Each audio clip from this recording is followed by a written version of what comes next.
hole so it can defend itself with its tusk. And I think the dogs fancy their chances.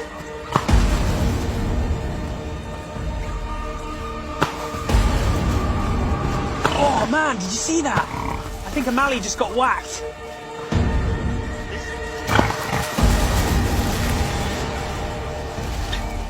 They get clipped by one of those tusks, that could be game over.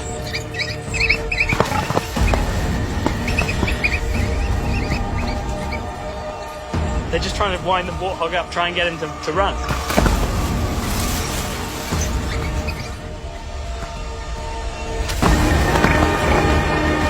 Oh, pig's making a break for it.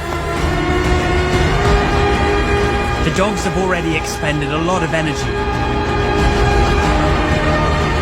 They need to make this chase count.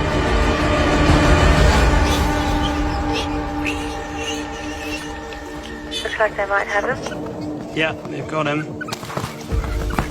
This time, the warthog couldn't outrun the dogs.